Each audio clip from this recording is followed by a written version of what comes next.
వీటన్నిటిని అడ్డుకునే ప్రయత్నం చేసిండ్రు. అదేవిధంగా కేంద్రం నుంచి తీసుకురావాల్సిన అనుమతులు కానీ ఇవ్వవలసిన నిధులను రాబట్టుకోవడానికి ముఖ్యంగా కిషన్ రెడ్డి గారు సహాయ నిరాకరణ చేస్తుండ్రు. ఈనాడు ప్రధాన ప్రతిపక్షంలో శాసనసభ్యులు కేటీఆర్ గారు, శాసనసభ్యులు హరీష్ గారు, అదేవిధంగా కేంద్ర ప్రభుత్వంలో కేంద్ర మంత్రిగా ఉన్న కిషన్ రెడ్డి గారు, ముఖ్యంగా ఈ ముగ్గురికి ప్రధానమైన బాధ్యత ఉన్నది. ఒకరు కేంద్ర ప్రభుత్వం నుంచి రావాల్సిన అనుమతులు, తేవలసిన నిధులకు సహకరించాలి. కానీ కిషన్ రెడ్డి గారు పూర్తిగా సహాయ నిరాకరణ చేయడమే కాకుండా వీలైనంత మేరకు కేంద్రంలో అడ్డు తగులుతున్నాడు. మెట్రో విషయంలో కావచ్చు, మూసీ ప్రక్షాళన విషయంలో కావచ్చు, గోదావరి జలాలు నగరానికి తరలించే విషయంలో కావచ్చు, రీజనల్ రింగ్ రోడ్డు విషయంలో కావచ్చు, కిషన్ రెడ్డి గారు పూర్తిగా సహాయ నిరాకరణ చేస్తుండ్రు. దీన్ని ప్రజలు గమనించడం వల్లనే పార్లమెంట్ ఎన్నికల్లో కిషన్ రెడ్డి గారికి 65,000 ఓట్లు ఇదే జూబ్లీ హిల్స్ అసెంబ్లీ నియోజకవర్గం నుంచి ఓట్లు వేయడం జరిగింది. ఈనాడు కిషన్ రెడ్డి అభ్యర్థిగా మారి ఎన్నికల ప్రచారం చేస్తే 17,000 ఓట్లు మాత్రమే వచ్చినాయి. అంటే ఆనాడు కిషన్ రెడ్డికి వచ్చిన ఓట్లలో 25% మాత్రమే వచ్చి ఈరోజు భారతీయ జనతా పార్టీ డిపాజిట్ జప్తు అయిపోయింది. దీన్ని బట్టి కిషన్ రెడ్డి గారు తన వ్యవహార శైలిని మార్చుకోవాల్సిన అవసరం ఉన్నది. ఇది భూకంపం వచ్చే ముందు భూమి కొద్దిగా కదులుతుంది, అంటే అలర్ట్ చేస్తుంది సిస్టమ్ని. ఎప్పుడు కూడా ఒకేసారిగా రెక్టర్ స్కేల్ మీద పెద్ద ఎత్తున భూకంపం రాదు, ముందు మనల్ని అలర్ట్ చేస్తుంది సిస్టమ్. అలర్ట్ చేసినా మనం తేరుకోకపోతే ఆ ప్రకంపనలు భూకంపంగా మారి అందులో కలిసిపోవడమే కాదు కాలగర్భంలో కలిసిపోతాం. భారతీయ జనతా పార్టీ ముఖ్యంగా కిషన్ రెడ్డి గారు మీ నాయకత్వంలో మిమ్మల్ని 2014, 2019, 2023 3 సార్లు బీజేపీని ప్రాంతం నుంచి గెలిపించడం జరిగింది. మొన్న జరిగిన మీ పార్లమెంట్ ఎన్నికల్లో మీకు 65,000 ఓట్లు వస్తే ఈనాడు మీరే అభ్యర్థిగా మారి ఎన్నికలు చేస్తే 17,000 ఓట్లు వచ్చి మీ డిపాజిట్ పోయింది. కాబట్టి ఈరోజు ప్రజలు, జంట నగరాలలో ప్రజలు మెట్రో విస్తరణ కోరుకుంటున్నారు, గోదావరి జలాలు రావాలనుకుంటున్నారు, మూసీ ప్రక్షాళన జరగాలనుకుంటున్నారు, రీజనల్ రింగ్ రోడ్డు, రేడియల్ రోడ్స్తో పాటు తెలంగాణ రాష్ట్రానికి వచ్చే పెట్టుబడులను ఒత్తిడితో ఇతర రాష్ట్రాల కేంద్ర ప్రభుత్వం తీసుకెళ్తున్నప్పుడు మీరు అడ్డుకోకుండా ప్రేక్షక పాత్ర వహించిందని చెప్పి ఈ ప్రాంతంలో చదువుకున్న వాళ్ళు, పేదలందరూ ఆలోచన చేయబట్టి ఈరోజు బీజేపీకి పరిస్థితి దాపురించింది.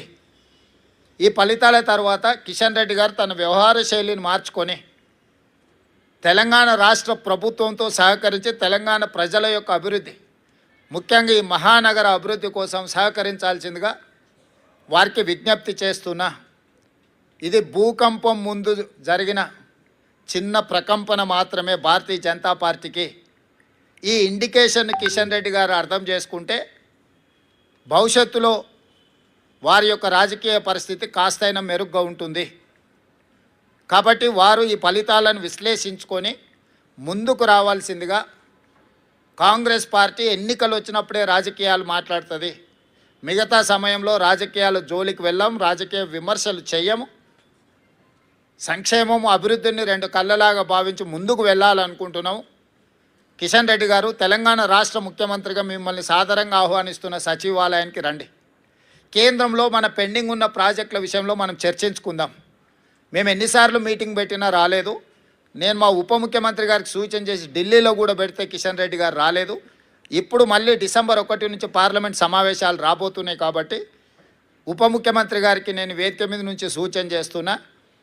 కేంద్ర ప్రభుత్వం దగ్గర అనుమతుల కోసం ఎదురు చూస్తున్న మన ప్రాజెక్టులు, మనకు ఇవ్వవలసిన నిధుల విషయంలో అందరు పార్లమెంట్ సభ్యులను, లోక్సభ, రాజ్యసభ సభ్యులతో పాటు కేంద్రంలో మంత్రులుగా ఆటోమేటిక్గా వాళ్ళు ఉంటారు కాబట్టి వాళ్ళతోనే ఒక సమీక్ష, మన చీఫ్ సెక్రటరీ, మన అధికారులతోనే ఒక సమీక్ష పెట్టి ఒక నివేదిక రూపంలో వాళ్ళకి ఇవ్వవలసిందిగా ఉప ముఖ్యమంత్రి బట్టి విక్రమార్క గారికి నేను సూచన చేస్తున్నా. ఎందుకంటే ఆ నివేదిక చేతిలో ఉంటే మన రాజ్యసభ ఎంపీలు, లోక్సభ ఎంపీలు అవకాశం వచ్చినప్పుడు పార్లమెంట్లో మాట్లాడటమే కాకుండా కేంద్ర మంత్రుల దగ్గరికి వెళ్ళి మా ఈ ప్రాజెక్టులు పెండింగ్ ఉన్నాయి, అనుమతి ఇవ్వండి అని అడగడానికి, విజ్ఞప్తి చేయడానికి, తెలంగాణ రాష్ట్ర అభివృద్ధికి అవసరమైన ప్రణాళికలు రచించుకోవడానికి అవకాశం ఉంటుంది. కాబట్టి డిసెంబర్ 1 నుంచి పార్లమెంట్ సమావేశాలు రాబోతున్నాయి. కాబట్టి ఈలోగానే ముందస్తుగా సమాచారం ఇచ్చి బండి సంజయ్ గారికి, కిషన్ రెడ్డి గారికి, బీజేపీ ఎంపీలకు, బీఆర్ఎస్ రాజ్యసభ ఎంపీలకు, మన ఎంపీలందరికీ కూడా ఒక power point presentation with officers వాళ్ళకు ఒక అవగాహన కల్పించి పూర్తి స్థాయిలో ఆ ప్రయత్నం చేయాల్సిందిగా వారికి నేను సూచన చేస్తున్నాను. ఇక రెండవది బీఆర్ఎస్ ప్రధాన ప్రతిపక్షం. నేను శాసనసభ్యులు హరీష్ అండ్ కేటీఆర్కు ఒక సూచన చేయదలుచుకున్నా. హరీష్ రావు గారు, మీ అసూయను కొంచెం తగ్గించుకోండి. కేటీఆర్, నీ అహంకారాన్ని కొద్దిగా తగ్గించుకో. మీ వయసు నాకంటే తక్కువే. ఇంకా చాలా రోజులు మనం రాజకీయాలలో కొనసాగాల్సిన అవసరం ఉన్నది. అధికారం అనేది ఎవరికీ శాశ్వతం కాదు. అధికారం అనేది వారసత్వ సంపద కాదు. మన తాతలు ముత్తాతల నుంచి వచ్చిన సంపద అయితే అది మనకే చెందుతుంది. మనకు కూడా ఇంట్లో ఆడపిల్లలు వచ్చి వాటా అడిగితే ఎన్టీ రామారావు గారు తీసుకొచ్చిన ఆడపిల్లలకు కూడా ఆస్తిలో సమాన హక్కు కల్పించిన తర్వాత దాంట్లో ఆడపిల్లలు కూడా వాటా అడుగుతారు.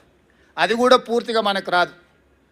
ఈరోజు తెలంగాణ ప్రజలు స్పష్టంగా 2023 శాసనసభ ఎన్నికల్లో చంద్రశేఖరరావు గారే కాలుకు బల్పం కట్టుకొని తెలంగాణ నలుమూలలు తిరిగినప్పుడు మేమందరం కలిసి సిఎల్పి నాయకుడిగా బట్టి విక్రమార్క గారు, పిసిసి ప్రెసిడెంట్గా నేను, ఉత్తమ్ కుమార్ రెడ్డి గారు, కోమటిరెడ్డి గారు, ఇక్కడ వేదిక మీద ఉన్న పెద్దలందరూ, పొంగులేటి శ్రీనివాసరెడ్డి గారు, ప్రతి ఒక్కరి సహకారం తీసుకొని మేము తెలంగాణ నలుమూలల మేమందరం కలిసి ఒక ప్రయత్నం చేసినాం.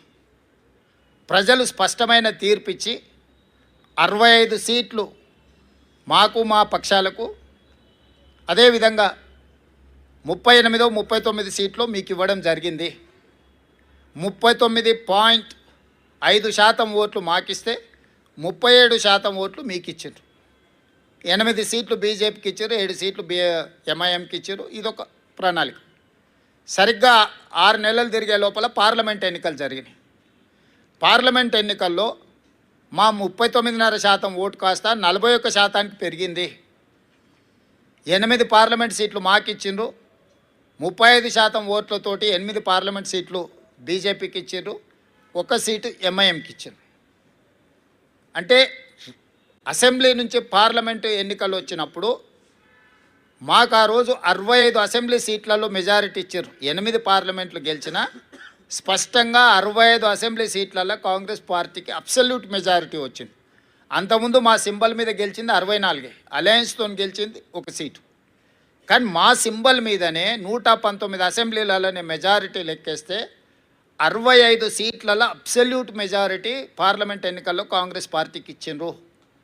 రెండవ లిట్మస్ టెస్టు 6 నెలల్లోనే తెలంగాణ రాష్ట్ర స్థాయిలో ఎన్నికలు జరిగి 1.5% ఓట్లు పెరగడమే కాకుండా 1 సీటు కూడా పెరిగింది. ఈరోజు ఈ ఎన్నికల్లో ఈనాడు కాంగ్రెస్ పార్టీకి 51% ఓట్లు పోలైన దాంట్లో 51% ఓట్లు, మోర్ దాన్ 50% ప్రజలు కాంగ్రెస్ పక్షాన నిలబడ్డారు.